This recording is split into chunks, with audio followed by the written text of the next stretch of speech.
Eu quero lembrar e falar dessa oportunidade maravilhosa que Deus está dando ao seu povo de exortá-lo antes que venha o fim. E eu quero tomar como referência no texto da Bíblia, o último livro da Bíblia, Malaquias. Muito se tem falado sobre o livro de Malaquias, mas eu quero contextualizar este livro. Malaquias foi o último livro do Antigo Testamento, a última oportunidade que Deus estava dando antes de fechar a porta e encerrar aquela aliança que já estava encerrada pelo seu povo Israel. 400 anos depois, aproximadamente, começou uma nova aliança em Jesus, que dura 2000 anos, e a porta dessa graça vai se fechar também brevemente com o arrebatamento da igreja. Portanto, essa palavra do final da antiga aliança vale para nós hoje na época do final da nova aliança. Você entende isto? Tudo o que está escrito na Bíblia foi escrito para o nosso proveito, de nós, sobre quem, diz o apóstolo Paulo, o fim dos tempos tem chegado. A palavra de Deus em Malaquias também é para nós. Então vamos tomar aqui alguns pontos dessa palavra que Deus dirigiu a Malaquias, porque valem para nós também. É uma palavra de exortação, principalmente, para começar, no capítulo 2, para os sacerdotes. No capítulo 1 é para todo o povo, Deus reclamando que não tem recebido honra do seu povo. Hoje, o que menos acontece nos arraiais evangélicos é que Deus seja honrado. Eu falei algumas vezes e tenho falado sobre o declínio do cristianismo nos Estados Unidos. As denominações tradicionais todas estão perdendo membros nos Estados Unidos, andando para trás. Eles estão saturados, enjoados do cristianismo. O que já aconteceu com a Europa. Os que se chamam cristãos na Europa não querem nem saber de Bíblia, de Deus, de Jesus, de falar nessas coisas. Agora, a história parece que se repete nos Estados Unidos e lança suas influências sobre o Brasil também. Não é todo o povo de Deus no Brasil que está enjoado de Deus, mas há uma quantidade grande de crentes acomodados, mundanizados, materializados, carnalizados, que se enjoaram de ler a Bíblia, se enjoaram de reuniões. Olha, e tem muito crente no Brasil gostando de quarentena, porque eles ficam desobrigados de ir à igreja. Tem muito crente assim que já está enjoado, saturado de evangelho. Tem gente de 20, 30, 50, 70 anos que nasceu na igreja, eles já estão enojados, enjoados de religião. Eles só querem religião de vez em quando, porque já estão cansados. Isto é exatamente o que aconteceu na antiga aliança e é o assunto do primeiro capítulo de Malaquias. No segundo capítulo, Deus torna específico o seu desagrado com os sacerdotes que eram responsáveis. Os sacerdotes eram para amar a Deus, para estarem na presença de Deus, terem prazer, e eles estavam entortando o caminho de Deus, vivendo eles mesmos uma vida torta e carnal, e estavam envergonhando o Senhor através da conduta deles.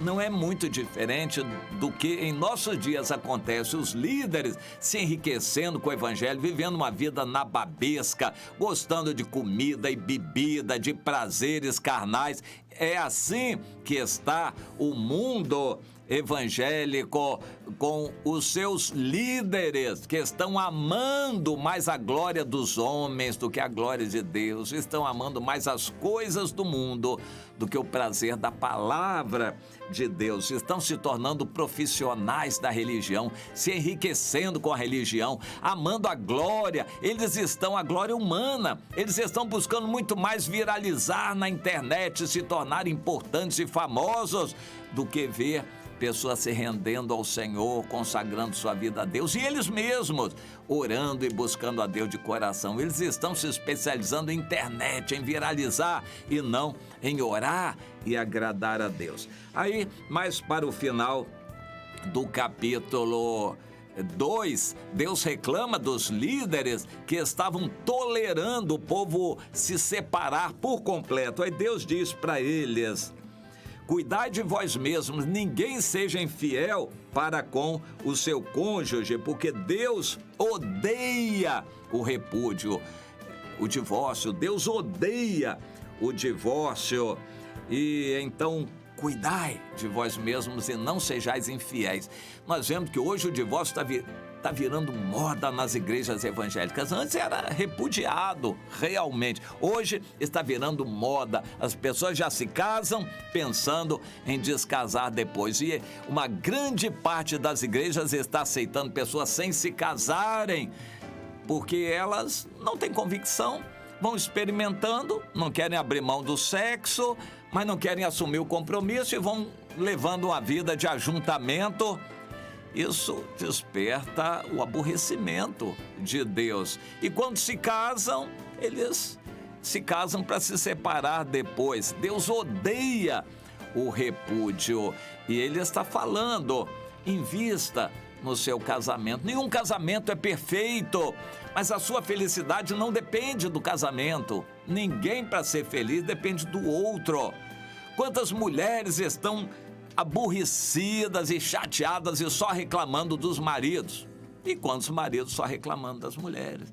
E quantos estão um para lá e outro para cá, não estão investindo no relacionamento? Nenhum dos dois de nariz empinado quer se humilhar. Mas está na hora de quebrantamento. Meu irmão, não é sua mulher que faz você infeliz, não. É você com seu pecado, sua ganância. Sua mulher é, o que ela está sendo, mas você precisa de Deus. Não é que Deus mude o coração da mulher. E quantas mulheres estão só orando para Deus mudar o coração do marido? Não, é o seu coração que tem que mudar, não é o do marido, não. Você não merece nem o que tem, nem o marido que tem. Mas Deus é misericordioso para com você, e você pode ser feliz se você se quebrantar e se tornar uma serva. Aí você quer ser madame, aí o marido nunca serve, nunca atende a uma mulher que quer ser madame. Tem que ser serva, não é madame não, é uma serva, uma filha de Sara, como a Bíblia descreve. E aí você vai poder ser feliz. As mulheres mais felizes que eu já conheci no meio evangélico eram aquelas mais submissas a seus maridos. Elas eram felizes por estar agradando a Deus, e através delas Deus honrava o ministério do marido, o trabalho. É assim. Há uma mulher chamada Joy Dovison, que é conhecida no mundo inteiro. Ela começou na Austrália um compromisso com Deus de uma hora, orar 1 hora por dia. Ela não permitia que nada interrompesse aquela hora de oração, principalmente pelo ministério do marido, que era pastor. Ela se pôs a orar. Quanta gente acha que é muito orar 1 hora por dia? Ela não atendia ninguém, não atendia telefone e não queria ser interrompida. 1 hora, Joy Dovison, 1 hora por dia orando pela igreja, o ministério do marido. Deus abençoou tanto e ela sentiu tanto prazer e alegria naquele momento de comunhão que ela dobrou, passou a orar 2 horas por dia. E Deus abençoou mais ainda, a igreja cresceu, o ministério do marido ficou maravilhoso. Ela dobrou para 4 horas por dia. Todos os dias, independente do que fosse, 4 horas com Deus, celular desligado, telefone desligado, não atendia ninguém, em oração, ela e Deus. Bom, o que aconteceu? O ministério explodiu e ela se tornou famosa no mundo inteiro, dando seu testemunho. Deus quer que mulheres estejam valorizando o ministério dos maridos, orando, sendo filhas de Sara. Mas aí o que a gente vê é como entra o capítulo 3. Vocês estão enfadando o Senhor, dizendo que Deus não trata bem, não faz justiça, porque Deus abençoa os maus e despreza você que é tão boazinha. É mais ou menos assim que começa o capítulo 3. Depois o Senhor faz uma exortação em todas as áreas praticamente. Ele diz no versículo 5, vocês comecem a se aproximar de mim, vocês vão experimentar que eu sou Deus, mas eu vou ser testemunha veloz contra os feiticeiros, contra os adúlteros. Palavra dura do Senhor, contra os adúlteros e contra aqueles que juram falsamente, espertos, que usam palavras para enganar os outros, defraudam o salário do jornaleiro, o seu diarista, empregado, empregada, e você que está de olho grande no que paga um empregado, oprimem a viúva e o órfão, torcem o direito do estrangeiro e não me temem, diz o Senhor. Ou seja, a lista de pecados que Deus anota aqui no seu povo é muito grande. No seu povo, não é no mundo não, no seu povo, junto com a infidelidade no casamento. Aí o Senhor diz, eu não mudo, eu sou o mesmo. Comecem a me honrar, para começar com dinheiro. Deem as primícias, o dízimo, sejam fiéis nos dízimos. Então, o dízimo tem que ser contextualizado. Não adianta só dar o dízimo e você viver no pecado. A sua vida toda tem que dizimar para Deus o melhor do tempo, o melhor do seu amor, o melhor da sua alegria, do seu prazer, estejam na lei do Senhor. Ame o Senhor com as primícias, não só do dinheiro, mas de toda a sua vida. É a exortação que Deus deixou. Mas, infelizmente, logo depois vem o final do capítulo 3, o capítulo 4 de Malaquias, e aí Deus diz, olha, não adiantou.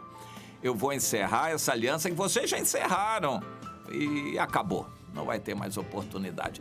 Deus já está fazendo mais ou menos isso com a igreja em nossos dias. Olha, quem queria, quis, e quem não quer, não vai ter muita oportunidade mais. Eu já estou para fechar a porta da arca, já estou para voltar, para arrebatar os que estão preparados. Os que não querem se preparar vão ficar por aí para a grande tribulação e o sofrimento que virá. Pois é, o alerta que Deus está nos deixando. Acorda, minha irmã, acorda, meu irmão, está na hora, antes que seja tarde demais. Acorda, acorda, meu irmão, acorda, minha irmã.